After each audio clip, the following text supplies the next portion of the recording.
लोनी में विधायक नंद किशोर गुर्जर द्वारा आयोजित रामकथा की कलश यात्रा को पुलिस द्वारा जबरन रोके जाने के कारण जो विवाद, जो हंगामा हुआ, उसमें कौन सा पक्ष हल्का और कौन सा पक्ष भारी पड़ा, इसका विश्लेषण एक अलग विषय है। लेकिन सच और महत्वपूर्ण बात तो यह है कि दोनों ही पक्षों की तरफ से अनजाने में उत्तर प्रदेश के मुख्यमंत्री योगी आदित्यनाथ की छवि को बिगाड़ने की कोशिश होती दिखाई दे रही है। एक तरफ सवाल उठ रहे हैं कि बिना अनुमति के कलश यात्रा निकाले जाने की जरूरत क्या थी, तो दूसरी तरफ सवाल यह भी उठ रहे हैं कि हिंदू सम्राट योगी आदित्यनाथ के शासन में अगर राम कथा की कलश यात्रा भक्त लोग निकाल रहे हैं, जिनमें बड़ी संख्या में महिलाएं शामिल हैं, तो उसे बल प्रयोग करके रोकने के पीछे पुलिस की क्या मजबूरी रही। नमस्कार दोस्तों, वीवीआईपी न्यूज के इस नए एपिसोड में एक बार फिर से मैं राज कौशिक आपका स्वागत करता हूं, आपको प्रणाम करता हूं। दोस्तों, सुप्रसिद्ध कवि डॉक्टर कुंवर बेचैन का बहुत ही मशहूर शेर है कि दोनों ही पक्ष आए हैं तैयारियों के साथ, दोनों ही पक्ष आए हैं तैयारियों के साथ, हम गर्दनों के साथ हैं वो आरियों के साथ। इस शेर में एक पक्ष आक्रामक और दूसरा मुलायम दिखाई देता है, जो कुछ भी बलिदान देने के लिए तैयार है। लेकिन लोनी की घटना देखकर दूर दूर तक यह नहीं लगता कि कोई पक्ष झुकने को तैयार रहा है। दोनों ही तरफ से आक्रामकता दिखाई दी है।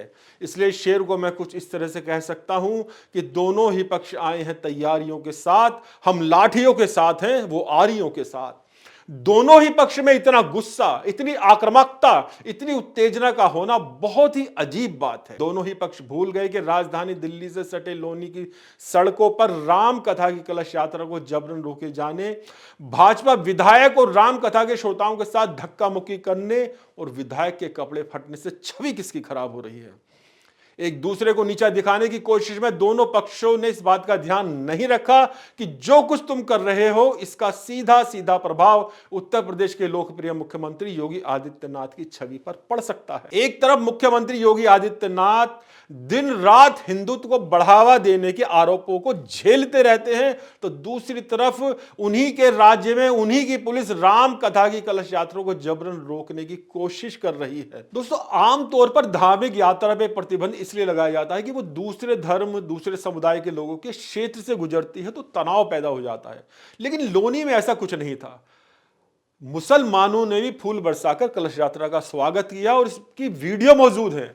यानी धार्मिक तनाव जैसी कोई चीज लोनी में नहीं थी। इसके बावजूद पुलिस का जबरन उसे रोकना समझ से बाहर है। मित्रों, जैसे कि मैंने कहा कि योगी आदित्यनाथ की छवि पर असर पड़ सकता है, देखिए विपक्षी नेताओं ने इसका फायदा उठाने की कोशिश शुरू कर दी है। समाजवादी पार्टी के राष्ट्रीय अध्यक्ष और पूर्व मुख्यमंत्री अखिलेश यादव ने फेसबुक पर एक पोस्ट डालकर मजाक उड़ाया है। उन्होंने लिखा है कि माननीय मुख्यमंत्री जी को उत्तर प्रदेश में भाजपा के विधायकों को समायोजित करने के लिए एक धमकी मंत्रालय भी बना देना चाहिए। इस मंत्रालय में मंत्री बनने के लिए उनके पास अपनी पार्टी के एक से एक योग्य उम्मीदवार पहले से ही हैं। वैसे चाहें तो ये मंत्रालय खुद यानी योगी आदित्यनाथ खुद भी अपने पास रख सकते हैं, क्योंकि इस विशेष क्षेत्र में उनसे अधिक योग्यता व अनुभव और किसी के पास नहीं है। यानी वो सीधे सीधे योगी आदित्यनाथ पर ये आरोप लगा रहे हैं कि वो भी दूसरे लोगों को धमकाते रहते हैं। दूसरे पक्ष यानी विधायक और श्रद्धालुओं को भी सोचना चाहिए, ये बताना चाहिए कि क्या मजबूरी है जो बिना अनुमति के कलश यात्रा निकालना जरूरी है। मित्रों, आपने अखबारों में इस घटना के बारे में खूब पढ़ा होगा, टीवी चैनलों पर भी देखा होगा कि यह मामला कितनी गर्माहट ले गया।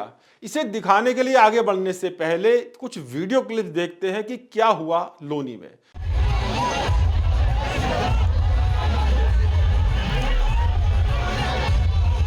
इस वीडियो क्लिप से यह तो साफ है कि धक्का मुक्की दोनों ही तरफ से हुई है। सिर्फ पुलिस ने ही धक्का मुक्की नहीं की, बल्कि पुलिस कर्मियों के साथ भी जमकर धक्का मुक्की हुई है और इतनी धक्का मुक्की हुई है कि वो सड़क पर गिर पड़े।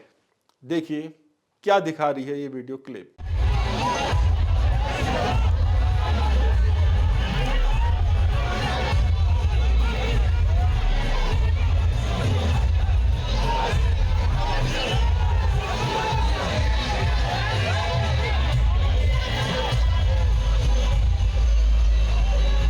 घटना के तुरंत बाद पुलिस का क्या कहना है, आइए देखते हैं वो भी इस वीडियो में।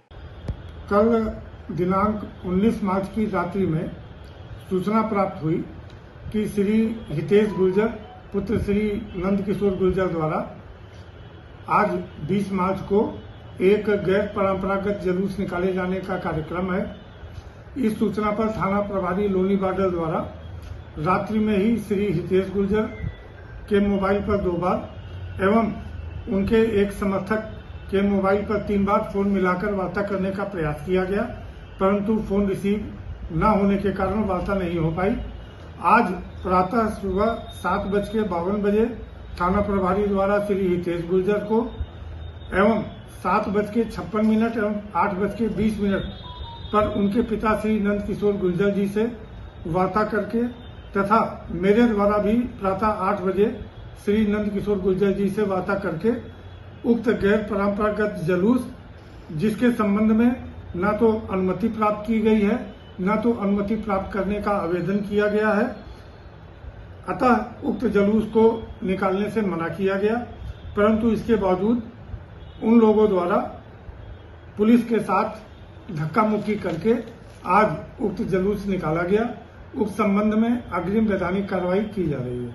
इस पूरे प्रकरण में क्या कह रहे हैं लोनी के विधायक नंदकिशोर गुर्जर, आगे बढ़ने से पहले एक बार उन्हें भी सुनते हैं। देखिए यार, राम कथा का आयोजन पिछले लगभग 15-16 साल से होता रहा है और कभी अनुमति की जरूरत नहीं पड़ी। 4 राम कथा और हमारे यहाँ चल रही है, भागवत चल रही है, कलश यात्रा निकली, मैं उनमें लोग बुलाते हैं, मैं जाता हूँ, कोई अनुमति की बात नहीं थी। आज मेरी समझ में नहीं आ रहा मेरा दोस्त क्या था। राम कथा थी, जब इन्होंने कहा कभी अनुमति की जरूरत नहीं पड़ी। सपा की सरकार थी, ब्रजमोहन यादव इंस्पेक्टर थे, उन्होंने फूल बरसवाए। बसपा की सरकार थी, फूल बरसाते थे अधिकारी, जनता। आज तो अद्भुत नजारा था, 11,000 बहनें कलश लेकर चली और कलश कम पड़े तो और हजारों बहनें थी। मतलब कई किलोमीटर की यात्रा थी। बड़े राम में था कि भगवान श्री राम का मंदिर बना है, क्योंकि ये शत्रुघ्न महाराज ने यहाँ लवण राक्षस के नाम पर लौनी नाम पड़ा, तो ये उनकी राजधानी रही है भगवान राम की। तो लोगों में उत्साह था और पूरी जनता उमड़ी, ऐसा समझिए जैसे पूरा माँ सावित्री सीता बन के, बहनें भाई हनुमान बन के, सब लोग कई किलोमीटर पैदल चल के। जैसे ही घर से बाहर निकले तो यहाँ से पंडाल से निकलते ही यहाँ इंस्पेक्टर ने दारू पी रखी थी, एसीपी ने दारू पी रखी थी, पुलिस वालों ने ना पी रखी हो तो हम राजनीति छोड़ देंगे। हमारे साथ बदतमीजी की और रामचरितमानस को छीनना शुरू कर दिया।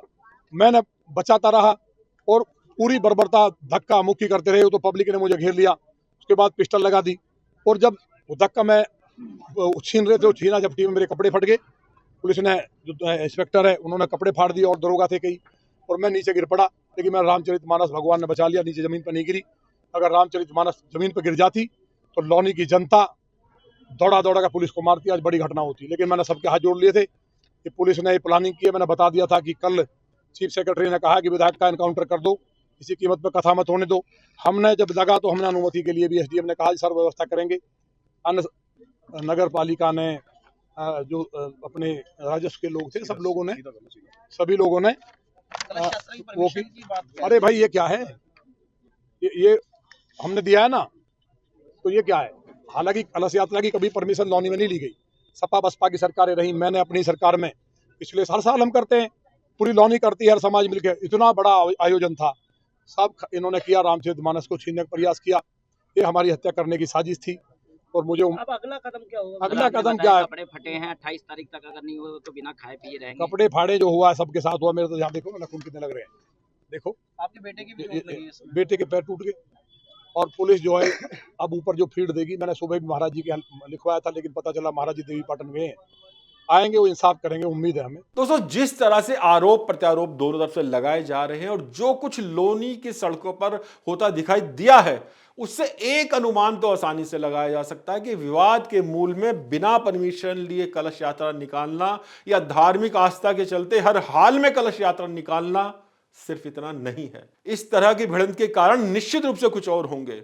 विधायक नंदकिशोर गुर्जर ने वो कारण बताने की कोशिश भी की है, हालांकि उन पर यकीन करना आसान नहीं है। लेकिन एक बार सुनते हैं क्या कह रहे हैं लोनी के भाजपा विधायक नंदकिशोर गुर्जर। कहीं ना कहीं चीफ सेक्रेटरी को तकलीफ है कि मैं गाय जो कटवारे थे ये लोग, उसमें मैंने बोल दिया था और प्रमाण के साथ बोला था। 50 करोड़ रुपए यहाँ से कमिश्नर उठा करके चीफ सेक्रेटरी को भेजता है, वो मैं उसमें बाधक बना। कल ही एक बच्चे को पकड़ा, 10,000 लेके पुलिस ने छोड़ा मेरे कहने के बाद। ऐसे कई बार आपने देखा, अरेस्ट भी हुए हैं, गाजियाबाद में व्यापारियों को लूट रहे हैं, डकैती कमिश्नर के घर के बराबर पड़ रही है और वो जीरो दिखा रहे हैं क्राइम। गाजियाबाद से लोग पलायन कर रहे हैं। मेरा दोस्त केवल इतना है कि गाजियाबाद में हमने भाजपा को नहीं हारने दिया। अच्छा, कपड़े बदलने पूरी भाजपा को हराने की साजिश चीफ सेक्रेटरी और उनके चेलों ने जो की, सपा का एजेंट बन के, सपा को 4 सीट नहीं आ रही थी, इसलिए मुझे दंड मिल रहा है। अब जो कपड़े आपके फट गए हैं, इनको आप कब बदलने वाले हैं? 28 तारीख तक मुख्यमंत्री जी कहेंगे तो पहनूंगा, नहीं पहनूंगा नहीं। पार्टी के मेरे अध्यक्ष कहेंगे तो पहनूंगा, नहीं पहनूंगा नहीं, चप्पल नहीं पहनूंगा, पानी नहीं पीऊंगा, धरती पे सोऊंगा 28 तारीख और deadline फिर मैं महाराज जी के यहाँ जाके प्राण त्याग दूंगा। मुझे उम्मीद है पुलिस के योगी जी अधिकारी कह रहे हैं कि आप गैर परंपरागत जुलूस निकालना चाह रहे थे। अच्छा, परंपरागत गैर परंपरागत कैसा होता है? ये तो यहाँ हमेशा निकलता है 16 साल से, सपा बसपा भाजपा की सरकार में निकल रहा। हमारी मुस्लिम समुदाय के भी फूल बरसा रहे थे। मुस्लिम समाज भी, जैन समाज ने फूल बरसाए, मुस्लिमों ने तो आज बहुत बड़ा, हर बार होता है भाई। लौनी में यहाँ ऐसा नहीं है, यहाँ किसी का यहाँ राम राज्य, ये राम राज की राजधानी है। लेकिन अधिकारियों ने, क्योंकि मैं उनकी लूट में बाधक बनाऊं, वो जो डकैती कर रहे हैं, जो लोग पलायन कर रहे हैं, उनका मैं रक्षक बनाऊं। सब्जी बेचने वालों के लिए मैंने उनकी सब्जी गरीबों के पेट में लात मार रहे, इन्होंने मैंने प्रधानमंत्री जी ने बसाने का काम किया, स्वनिधि योजना के तहत लोन दिया, उन गरीबों के लिए लड़ाऊं। इसलिए पुलिस मेरा यहाँ हत्या करना चाहती थी, लेकिन लौनी की जनता ने बचा लिया। फिर मैं कहना चाहता हूँ, खराब बात कर रहा हूँ, मैं संवैधानिक पद पे हूँ, लेकिन मेरे अंदर खून किनका है? राम मंदिर मेरे पूर्वजों ने बनाया है। मैं जोगराज गुर्जर का वंशज हूँ, मां मृगनयनी का वंशज हूँ, शिवाजी महाराज का वंशज हूँ, सम्राट मीर भोज का वंशज हूँ, महाराणा प्रताप का वंशज हूँ। हमने लड़ाई लड़ी है, हम सनातन के सच्चे रक्षक हैं। दिल्ली पर जब जब मुसीबत आई है, वही लहू हमारे अंदर बह रहा है।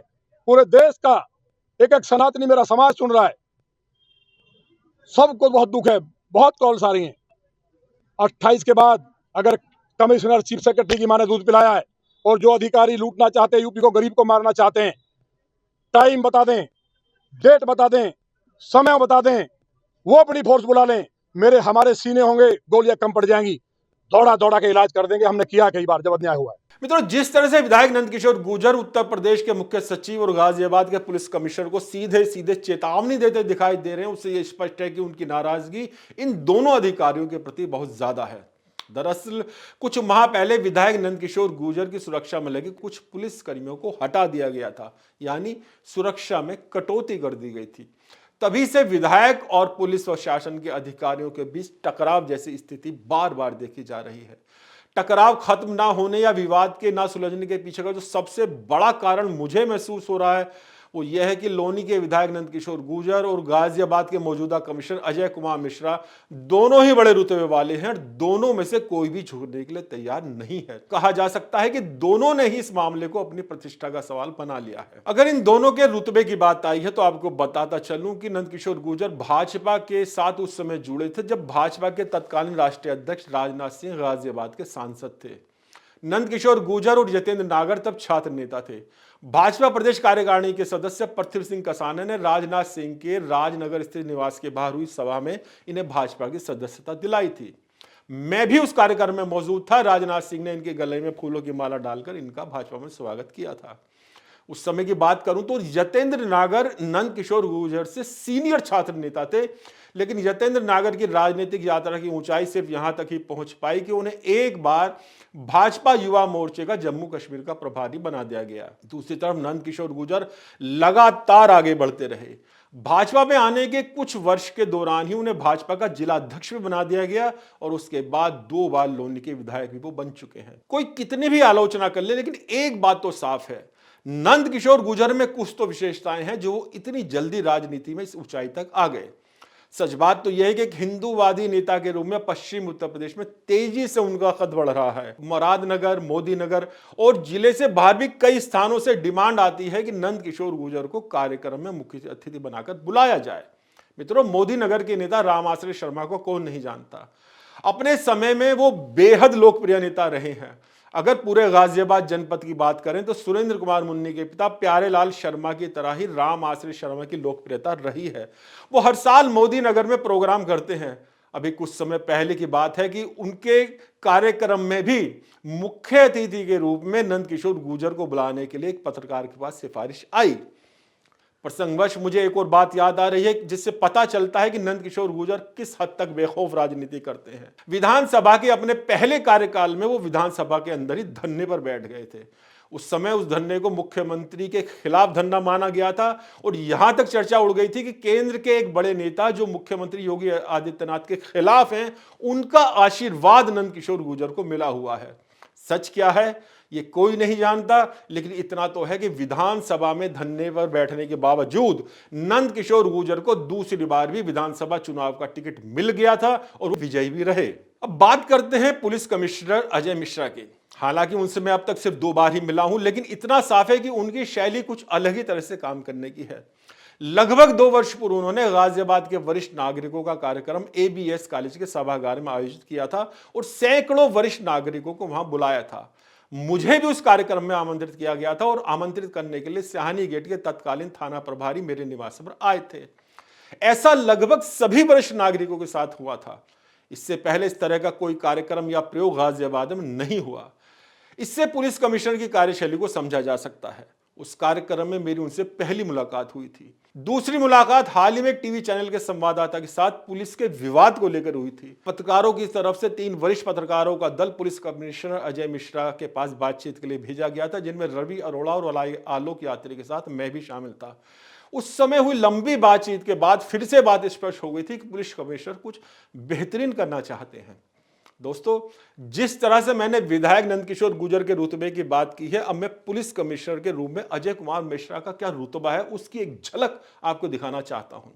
मेरी जानकारी में है कि गाजियाबाद के बड़े से बड़े जनप्रतिनिधि भी बहुत ज्यादा खुलकर उनके साथ बात करने की स्थिति में नहीं है। होली की रात राजनगर में भाजपा के एक नेता के बच्चों और पड़ोस के कुछ युवकों के बीच मारपीट हुई थी। भाजपा नेता की शिकायत पर पुलिस ने कुछ घंटों में ही भाग दौड़कर दूसरे पक्ष के युवक को हवालात में डाल दिया था। क्योंकि मामला आस पड़ोस का ही था, इसलिए दोनों ही पक्षों ने शहर के कुछ वरिष्ठ नेताओं और नागरिकों के माध्यम से आपस में समझौते की बात की और दोनों ही पक्ष पीछे हटने के लिए तैयार भी हो गए। अब समस्या यह थी कि इस मामले को पुलिस कमिश्नर के समक्ष कैसे रखा जाए। आप यकीन मानिए, गाजियाबाद के जनप्रतिनिधि भी समझौते वाली बात को पुलिस कमिश्नर से कह नहीं पाए, जबकि किसी विवाद में समझौता होने पर उसे मान्यता दिए जाने की बात हाई कोर्ट भी करता है। पुलिस कमिश्नर की कार्यशैली समझने के लिए एक और उदाहरण देना चाहता हूं। इस बार 26 जनवरी पर पुलिस लाइन में राजनीतिक लोगों और उद्योगपतियों के साथ साथ पहली बार शहर के सम्मानित नागरिकों को भी आमंत्रित किया गया था। एक कवि के रूप में मुझे भी 26 जनवरी की परेड में बुलाया गया था और मुझे आमंत्रित करने के लिए सिहानी गेट के मौजूदा थाना प्रभारी ही मेरे निवास पर आए थे। इन बातों से पता लगता है कि पुलिस कमिश्नर की सोच क्या है और कैसी है। वो शहर के लोगों को साथ लेकर कुछ अच्छा करना चाहते हैं। अब मुश्किल यह है कि विधायक नंदकिशोर भी अच्छा करना चाहते हैं और पुलिस कमिश्नर भी अच्छा करना चाहते हैं। दोनों अपने अपने स्तर पर अलग अलग अच्छा कर भी रहे हैं, लेकिन दुर्भाग्य से दोनों के बीच टकराव लंबे समय से देखा जा रहा है। मेरा मानना है कि टकराव से जहां मुख्यमंत्री योगी आदित्यनाथ की छवि को नुकसान पहुंच रहा है, वहीं क्षेत्र की जनता को भी वो लाभ नहीं मिल पा रहा जो उसे मिल सकता है। मैं अपनी बात को कुछ साहित्यिक और दार्शनिक अंदाज में कहूं तो इस तरह कहूंगा कि विधायक नंदकिशोर गुर्जर योगी आदित्यनाथ के हनुमान है, तो पुलिस कमिश्नर भी शासन के हनुमान है। सिस्टम के लिए वो हनुमान की तरह ही काम करते हैं, लेकिन दुर्भाग्य से दोनों ही अपनी अनंत शक्तियों को भूले हुए हैं। इस एपिसोड को बनाने का मेरा उद्देश्य सिर्फ यही है कि जाम मंद की तरह उन्हें उनकी वास्तविक और सच्ची शक्तियों का ध्यान करा सकूं। अगर विधायक नंदकिशोर गुर्जर पुलिस कमिश्नर अजय मिश्रा मिलकर काम करते हैं तो उससे योगी आदित्यनाथ का कद भी बढ़ेगा और क्षेत्र की जनता को भी ज्यादा लाभ मिल सकेगा। आखिर में एक बात और कहकर आपसे विदा लूं कि दोनों ही पक्ष फिलहाल एक दूसरे की कमियों को देख रहे हैं, लेकिन दोनों में ही यानी विधायक नंदकिशोर गुर्जर और पुलिस कमिश्नर अजय मिश्रा में क्या क्या खूबियां हैं, क्या क्या विशेषता हैं, क्या क्या गुण हैं, फिलहाल दोनों ही पक्ष उन पर नजर नहीं डाल रहे। अगर दोनों पक्ष एक दूसरे की कमियों को नजरअंदाज कर एक दूसरे की खूबियों को देखने लगे तो यह विवाद तुरंत खत्म हो जाएगा और राजनीति और पुलिस सेवा का एक नया अध्याय इस जनपद में शुरू हो सकेगा, जिसका लाभ दोनों ही पक्ष को मिलेगा। जाते जाते एक बार फिर से याद कर रहा हूं डॉक्टर कुंवर बेचैन को, जिन्होंने कहा है कि कुछ तुम बदल के देखो, कुछ हम बदल के देखें। कुछ तुम बदल के देखो, कुछ हम बदल के देखें, जैसे भी हो दिलों का मौसम बदल के देखें। और ये आईना भला क्या बदलेंगे अपनी फितरत, आओ कि हम खुद ही अपनी सूरत बदल के देखें। तो मित्रों, आज के एपिसोड में बस इतना ही। ये एपिसोड आपको कैसा लगा कमेंट बॉक्स में जरूर लिखिए और सब्सक्राइब करना बिल्कुल ना भूलिएगा। VVIP न्यूज़, नमस्कार।